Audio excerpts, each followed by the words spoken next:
Halo para penyembah Tuhan maupun penyembah kentang Mustafa, selamat datang kembali di ruang diskusi kita. Hari ini kita akan membedah sebuah fenomena yang seringkali lewat di beranda media sosial kita, dibagikan ribuan kali dengan nada penuh kekaguman dan seringkali dijadikan validasi atas sebuah kebenaran absolut. Kita bicara tentang narasi kitab suci yang selamat. Anda pasti pernah melihatnya. Sebuah rumah ludes terbakar, puing-puing menghitam, suhu mencapai ratusan derajat. Namun di tengah abu itu, ada satu objek yang tampak utuh, sebuah kitab suci. Narasi yang dibangun biasanya seragam. Ini adalah bukti campur tangan Tuhan, sebuah mukjizat yang menunjukkan bahwa kata-kata di dalamnya dilindungi oleh kekuatan supranatural. Namun, jika kita berhenti sejenak, menanggalkan kacamata emosional dan mulai membedah data secara dingin, kita akan menemukan bahwa fenomena ini sebenarnya jauh lebih kompleks dan sekaligus lebih sederhana daripada sekadar klaim teologis. Kita harus berani bertanya, jika fenomena ini dianggap sebagai bukti kebenaran satu agama, bagaimana jika fenomena yang sama persis terjadi pada agama yang sangat berbeda, atau bahkan yang saling bertentangan secara dogma? Mari kita mulai dengan melihat sebaran datanya. Jika kita rajin mengumpulkan arsip berita dari berbagai belahan dunia, kita akan menyadari bahwa klaim keselamatan fisik ini tidak dimonopoli oleh satu golongan saja. Di Indonesia atau Timur Tengah, kita sering mendengar tentang Al-Quran yang tidak terbakar dalam kebakaran pasar atau pemukiman. Namun, jika Anda bergeser ke Amerika Serikat atau Eropa, narasi serupa muncul dengan Alkitab sebagai tokoh utamanya. Di India, ada laporan tentang Bhagavad Gita yang tetap utuh setelah kecelakaan hebat atau kebakaran kuil. Bahkan di komunitas-komunitas yang lebih kecil, teks-teks religius mereka juga sering dilaporkan selamat secara ajaib. Secara logis, ini menghadirkan sebuah paradoks yang menarik. Jika keselamatan sebuah buku dianggap sebagai tanda stempel persetujuan dari Tuhan, maka Tuhan seolah-olah memberikan stempelnya kepada semua pihak secara bersamaan, bahkan kepada ajaran-ajaran yang secara mendasar saling menegasi satu sama lain. Ini menciptakan sebuah kebuntuan epistemologis. Tidak mungkin semuanya benar secara eksklusif jika bukti yang mereka gunakan untuk mengklaim eksklusivitas tersebut ternyata bersifat universal dan bisa dialami oleh siapa saja. Kejadian-kejadian ini sebenarnya adalah contoh sempurna dari apa yang dalam psikologi kognitif disebut sebagai confirmation bias atau bias konfirmasi. Manusia memiliki kecenderungan bawaan untuk mencari, mengingat, dan mengagung-agungkan informasi yang mendukung keyakinan mereka, sambil secara tidak sadar mengabaikan gunungan data yang membantahnya. Ketika sebuah kitab suci selamat dari kebakaran, beritanya akan menjadi viral, dibumbui narasi spiritual, dan diingat selama bertahun-tahun. Namun, berapa banyak kitab suci yang hancur, menjadi abu, atau robek dalam jutaan bencana lainnya sepanjang sejarah manusia? Data tentang kitab-kitab yang gagal selamat ini tidak pernah dijadikan berita, karena tidak memiliki nilai dramatis atau nilai penguatan iman. Kita hanya melihat pemenang dari sebuah probabilitas statistik yang sangat besar, lalu kita menyebutnya sebagai mukjizat, tanpa pernah menghitung berapa banyak pecundang yang hilang dalam api. Jika kita mau jujur pada data, jumlah kitab suci yang hancur dalam bencana alam jauh lebih banyak daripada yang selamat. Namun, pikiran manusia cenderung menghapus data yang tidak nyaman tersebut. Secara teknis dan material, ada penjelasan yang sangat rasional mengapa sebuah buku, kitab suci atau bukan, bisa selamat dari kebakaran sementara benda di sekitarnya hancur. Kertas dalam jumlah banyak yang terjilid rapat memiliki sifat termodinamika yang unik. Sebuah buku yang tertutup rapat sebenarnya adalah objek yang sangat padat. Oksigen, yang merupakan komponen vital bagi api untuk membakar, sulit menembus celah-celah di antara lembaran kertas yang terhimpit kuat. Anda bisa mencoba eksperimen sederhana. Mencoba membakar satu lembar kertas akan sangat mudah. Tetapi mencoba membakar satu bundel telepon tebal atau kamus dalam keadaan tertutup akan memakan waktu yang sangat lama. Bagian luarnya mungkin menghitam atau hangus, namun karena kurangnya sirkulasi udara di bagian dalam, teks di tengahnya seringkali tetap terbuhul rapi dan terbaca. Fenomena ini bersifat fisik, bukan metafisik. Hal yang sama berlaku pada kain-kain tertentu atau benda yang berada di titik dingin sebuah kebakaran, di mana aliran udara atau struktur bangunan secara kebetulan menciptakan kantong pelindung sementara dari panas ekstrim. Selain faktor kepadatan material, kita juga perlu mempertimbangkan konteks ruang dan lokasi. Dalam banyak kasus kebakaran rumah, kitab suci seringkali diletakkan di tempat yang khusus, mungkin di dalam kotak kayu yang tebal, di atas rak yang tinggi, atau dibungkus dengan kain berlapis-lapis sebagai bentuk penghormatan. Penempatan ini secara tidak sengaja memberikan lapisan perlindungan tambahan. Kayu yang tebal butuh waktu lebih lama untuk terbakar hingga ke inti, dan kain pembungkus bisa bertindak sebagai isolator panas sesaat. Ketika api padam sebelum mencapai titik tersebut, objek di dalamnya akan terlihat seolah-olah terlindungi secara ajaib. Padahal, jika kita meletakkan buku resep masakan atau novel populer di tempat yang sama dengan perlindungan yang sama, hasilnya akan identik. Masalahnya, tidak ada orang yang akan merasa perlu mendokumentasikan atau memviralkan sebuah buku cerita yang selamat dari api, karena tidak ada kepentingan ideologis di baliknya. Keajaiban seringkali hanyalah hasil dari seleksi narasi yang kita pilih untuk kita percayai. Kita juga harus menyoroti bagaimana narasi ini sering digunakan sebagai alat validasi emosional bagi para penganutnya. Di tengah dunia yang penuh ketidakpastian, melihat sesuatu yang dianggap suci tetap tegak berdiri di tengah kehancuran memberikan rasa aman semu. Namun, jika kita menggunakan logika yang sama secara konsisten, maka kita harus siap menghadapi konsekuensi yang tidak menyenangkan.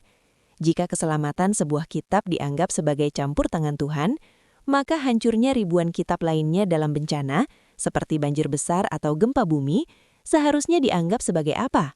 Apakah itu tanda kemarahan atau ketidakpedulian? Tentu saja para apologet akan mencari alasan lain untuk menjelaskan kehancuran itu, menciptakan standar ganda dalam penalaran. Jika selamat itu mujizat, jika hancur itu ujian atau kehendak yang tak terpahami. Ini adalah bentuk penalaran melingkar yang tidak memiliki dasar verifikasi objektif. Data menunjukkan bahwa alam tidak memilih-milih korbannya berdasarkan isi tulisan di atas kertas. Hukum fisika berlaku adil dan buta terhadap dogma manusia. Melanjutkan dari poin sebelumnya mengenai seleksi narasi, kita perlu membedah lebih dalam tentang apa yang disebut sebagai survivorship bias atau bias penyintas dalam skala global. Fenomena ini bukan hanya sekedar kesalahan logika kecil, melainkan sebuah distorsi masif dalam cara kita memandang realitas. Bayangkan sebuah perpustakaan raksasa yang menampung jutaan salinan kitab suci dari berbagai agama. Jika terjadi gempa bumi dahsyat atau tsunami yang menyapu bersih perpustakaan tersebut, dan ada 1 atau 2 kitab yang tersangkut di dahan pohon dalam kondisi kering, dunia akan segera menyorotnya. Kamera akan mendekat, musik dramatis akan ditambahkan, dan testimoni emosional akan mengalir. Namun tidak ada yang menyoroti jutaan lembar lainnya yang menjadi bubur di dasar laut. Kita secara tidak sadar sedang merayakan anomali statistik seolah-olah itu adalah hukum alam yang baru. Padahal secara probabilitas, dalam setiap bencana besar pasti ada beberapa objek yang selamat karena variabel posisi yang sangat spesifik. Jika yang selamat itu adalah sebuah boneka plastik atau majalah mode, kita akan menyebutnya keberuntungan. Namun karena yang selamat adalah objek yang memiliki beban emosional agama, maknanya langsung digeser menjadi sesuatu yang transenden. Disinilah letak ironi yang paling nyata, klaim kebenaran yang saling tumpang tindih. Jika kita mengumpulkan clipping berita dari berbagai belahan dunia, kita akan melihat pola yang identik. Di Amerika Latin, orang-orang akan mengarak Alkitab yang selamat dari erupsi gunung berapi sebagai bukti bahwa Katolik adalah jalan yang benar. Di saat yang hampir bersamaan, di belahan dunia lain, penganut agama lain melakukan hal yang persis sama dengan kitab mereka setelah badai besar. Jika keselamatan fisik adalah parameter kebenaran ilahi, maka secara logika kita dipaksa untuk menerima bahwa semua agama tersebut benar secara bersamaan. Namun hal ini mustahil karena setiap agama tersebut seringkali memiliki klaim eksklusivitas yang saling membatalkan. Jika agama A mengatakan hanya mereka yang selamat dan itu bukti Tuhan bersama mereka, lalu agama B menunjukkan bukti yang sama, maka bukti tersebut kehilangan nilainya sebagai alat verifikasi. Secara data, keselamatan kitab suci adalah fenomena lintas agama, lintas budaya, dan lintas geografis. Ini membuktikan bahwa faktor penyebabnya bukanlah entitas metafisika yang berpihak pada satu kelompok, melainkan hukum fisika yang bersikap indiferen terhadap konten yang tertulis di atas kertas tersebut. Mari kita bicara tentang materialitas kertas dan tinta. Banyak yang tidak menyadari bahwa proses pembuatan buku, terutama kitab suci yang seringkali diproduksi dengan standar kualitas tinggi, melibatkan bahan-bahan yang secara alami lebih tahan banting.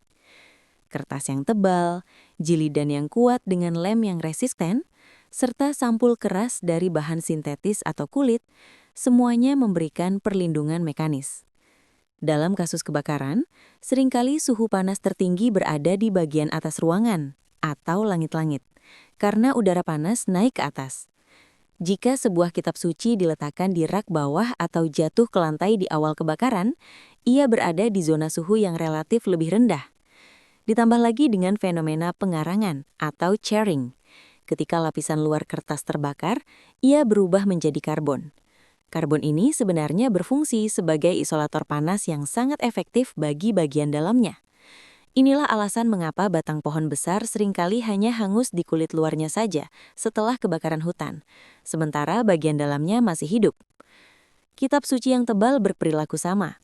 Bagian pinggirannya mungkin menghitam dan mengerut, menciptakan pelindung karbon yang menjaga teks di bagian tengah tetap utuh. Ini murni masalah teknik material, bukan perlindungan surgawi. Namun, mengapa narasi ini begitu laku dan terus diproduksi ulang? Karena secara psikologis, manusia membenci kebetulan. Kita adalah makhluk pemburu pola. Kita selalu berusaha mencari makna di balik peristiwa-peristiwa acak agar dunia terasa lebih teratur dan dapat diprediksi.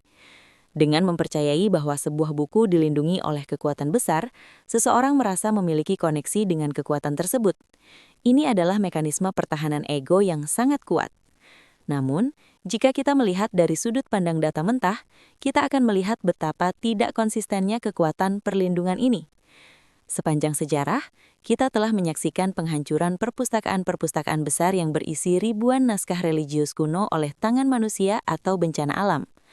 Di mana perlindungan itu saat terjadi penjarahan besar-besaran atau penghancuran kuil-kuil bersejarah?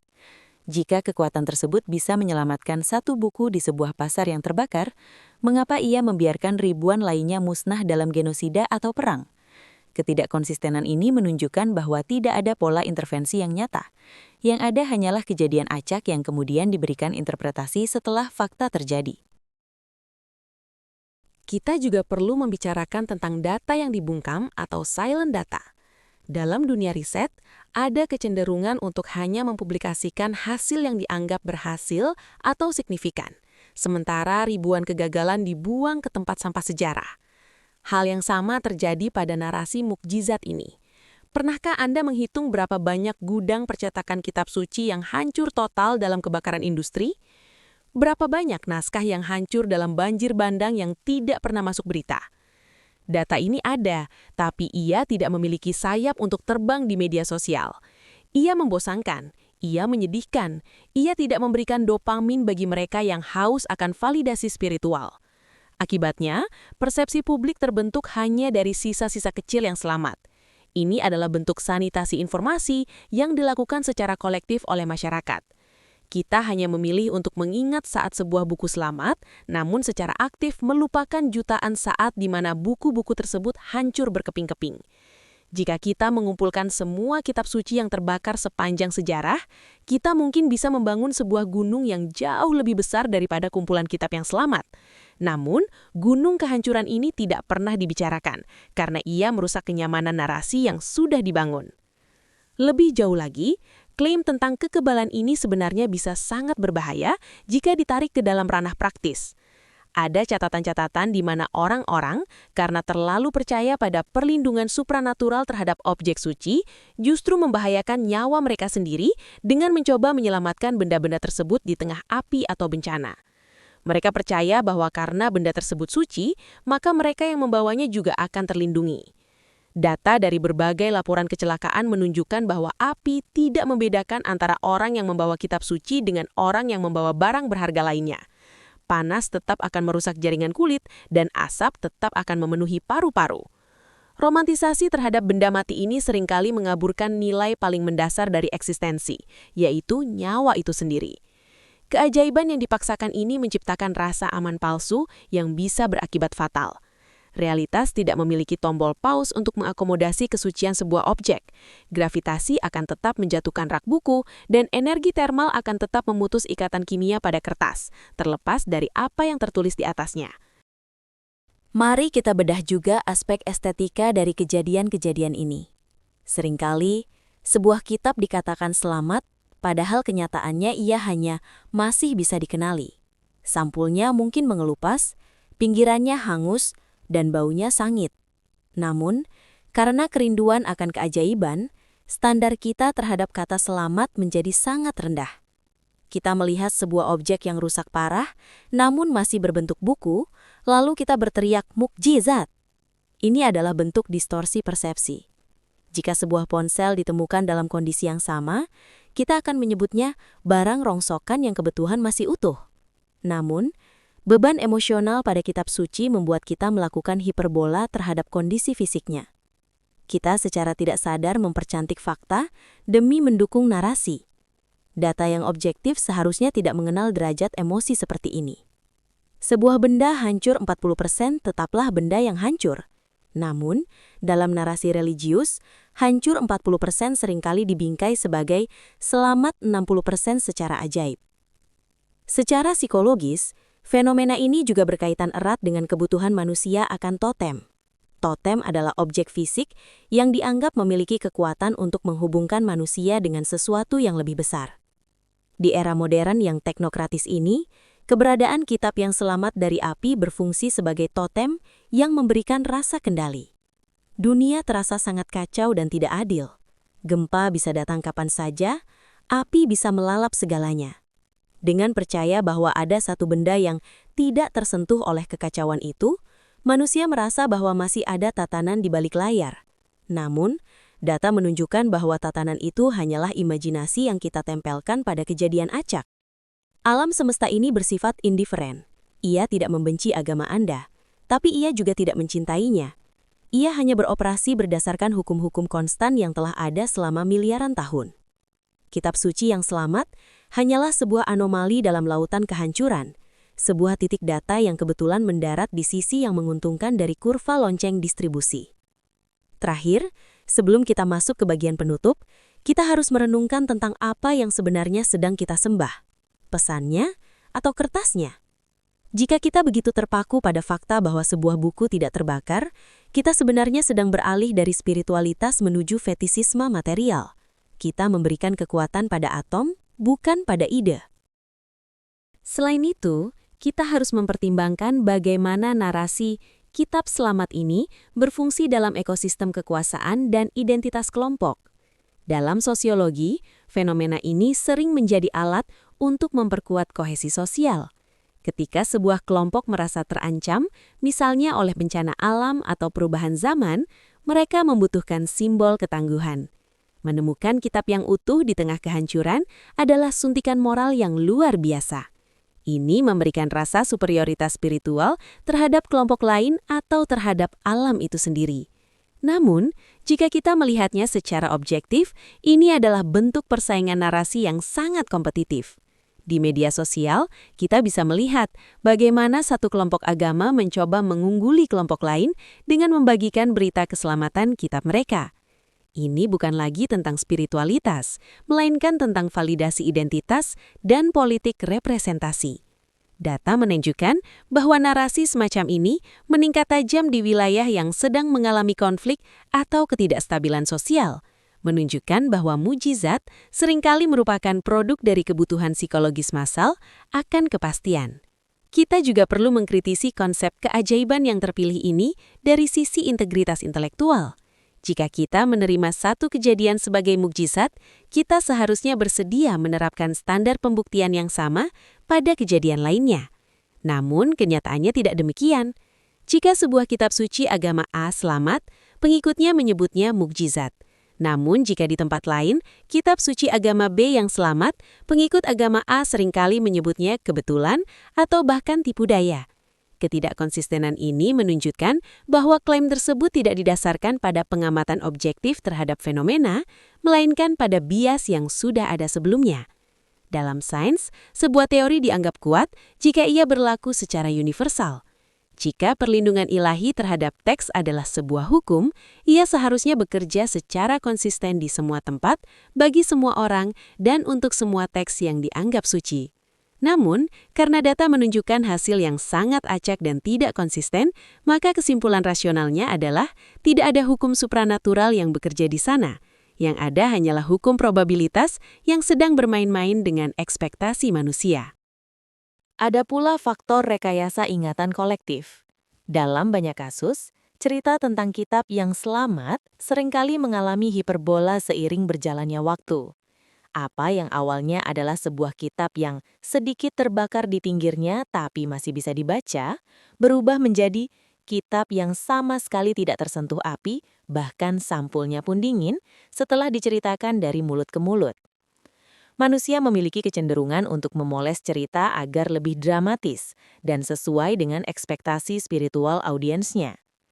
Data primer dari foto-foto asli di lapangan seringkali menunjukkan realitas yang jauh lebih bersahaja daripada narasi yang beredar di pesan berantai atau video singkat. Kita sedang berhadapan dengan fenomena legenda urban instan yang dipicu oleh keinginan kolektif untuk melihat keajaiban. Jika kita membersihkan semua lapisan dramatisasi ini, yang tersisa hanyalah benda fisik yang mengikuti hukum fisika yang sangat membosankan. Mari kita bicara tentang apa yang disebut sebagai the marketplace of miracles. Di dunia di mana perhatian adalah komoditas, berita tentang hal-hal luar biasa adalah mata uang yang sangat berharga. Portal berita, akun-akun religius, hingga individu biasa, semuanya mendapatkan keuntungan, baik berupa traffic, follower, maupun rasa bangga dengan membagikan konten kitab yang selamat. Ini menciptakan insentif ekonomi dan sosial untuk terus memproduksi dan menyebarluaskan narasi tersebut terlepas dari kebenarannya. Akibatnya, kita tenggelam dalam lautan informasi yang bias, di mana keajaiban diproduksi secara massal untuk memenuhi permintaan pasar yang haus akan keajaiban. Namun, jika kita menarik diri dari kebisingan media ini dan melihat data mentah dari ribuan bencana global, kita akan melihat bahwa alam semesta ini bekerja dengan cara yang sangat mekanistik. Tidak ada perlakuan khusus untuk simbol-simbol manusia. Kertas adalah serat selulosa, dan api adalah reaksi oksidasi eksotermik. Ketika keduanya bertemu dalam kondisi yang tepat, api akan memenangkan pertempuran tersebut, tanpa peduli apa yang tercetak di atas serat selulosa itu. Secara filosofis, ketergantungan pada mukjizat fisik seperti ini sebenarnya menunjukkan rapuhnya fondasi pemikiran metafisika di zaman modern. Mengapa kita butuh selembar kertas yang tidak terbakar untuk membuktikan sebuah kebenaran besar tentang alam semesta? Bukankah itu sangat dangkal? Jika sebuah ajaran benar karena nilai moral dan intelektualnya, maka hancurnya semua salinan fisik kitab tersebut di seluruh dunia tidak akan mengurangi kebenarannya sedikit pun. Namun, obsesi terhadap keselamatan fisik ini menunjukkan bahwa banyak orang masih terjebak dalam pola pikir materialistik yang dibungkus dengan bahasa agama. Mereka menyembah objek, bukan esensi. Dari kacamata skeptis, ini adalah sebuah kemunduran. Kita seharusnya sudah melampaui fase di mana kita membutuhkan pertunjukan sulap dari alam untuk merasa yakin tentang hidup. Data menunjukkan bahwa kemajuan manusia terjadi ketika kita berhenti menunggu mukjizat dan mulai memahami hukum alam untuk melindungi diri kita sendiri dari bencana. Akhirnya, kita harus menyadari bahwa dunia ini jauh lebih menarik jika kita melihatnya apa adanya, tanpa filter dogma. Ketika kita melihat sebuah kitab yang selamat dari api, alih-alih berteriak mukjizat, kita bisa mengagumi betapa uniknya sifat termodinamika kertas yang dijilid rapat, atau betapa menariknya aliran udara di dalam sebuah gedung yang terbakar. Realitas memiliki keajaibannya sendiri, yang jauh lebih konsisten dan dapat dipahami melalui akal budi. Menggantungkan keyakinan pada kejadian acak yang bisa terjadi pada siapa saja dan agama apa saja, hanyalah akan membawa kita pada kebingungan logika. Kebenaran tidak butuh pelindung api. Ia hanya butuh keberanian kita untuk melihat data secara jujur, tanpa diskriminasi, dan tanpa ketakutan akan hilangnya kenyamanan narasi yang sudah lama kita genggam. Sebagai penutup dari seluruh rangkaian data dan analisis yang telah kita bedah, kita sampai pada satu kesimpulan rasional yang sulit dibantah. Narasi tentang kitab suci yang selamat dari bencana baik itu kebakaran, gempa bumi, atau banjir, bukanlah bukti dari campur tangan supranatural yang memvalidasi satu kebenaran mutlak. Ketika kita melebarkan lensa observasi kita, data menunjukkan bahwa fenomena ini dialami oleh hampir semua teks religius dari berbagai belahan dunia dan berbagai sistem kepercayaan. Jika semua agama mengklaim fenomena yang sama sebagai bukti eksklusivitas kebenaran mereka, maka secara logis, klaim tersebut saling menggugurkan. Yang tersisa bukanlah keajaiban teologis, melainkan demonstrasi murni dari hukum fisika, termodinamika, probabilitas, dan survivorship bias. Kertas yang padat, posisi jatuhnya benda dan kondisi lingkunganlah yang menentukan keselamatan sebuah objek, bukan isi teksnya. Mengagungkan fenomena fisik ini justru mereduksi nilai dari ajaran itu sendiri dan menutup mata kita dari miliaran data lain yang hancur dalam tragedi yang sama. Alam semesta bekerja dengan hukum sebab akibat yang netral, dan tugas kita adalah memahaminya, bukan membungkusnya dengan dogma. Terima kasih telah menemani diskusi yang panjang dan berbasis data ini. Jika Anda menemukan analisis kritis semacam ini bermanfaat untuk membuka wawasan dan menantang narasi-narasi umum yang sering diterima begitu saja, pastikan Anda menekan tombol subscribe di channel kami, Silent Majority. Kami akan terus menghadirkan bedah fenomena sosial dan keyakinan melalui kacamata logika, sains, dan data objektif. Selain itu, bagi Anda yang ingin mendukung keberlangsungan ruang diskusi ini, kami sangat menyarankan Anda untuk bergabung ke dalam membership Silent Majority. Dengan menjadi member, Anda akan mendapatkan akses ke video-video khusus yang lebih mendalam, diskusi eksklusif, serta mendapatkan akses awal atau early access untuk semua video terbaru kami sebelum dipublikasikan untuk umum. Mari bersama-sama membangun komunitas yang mengedepankan nalar dan akal sehat.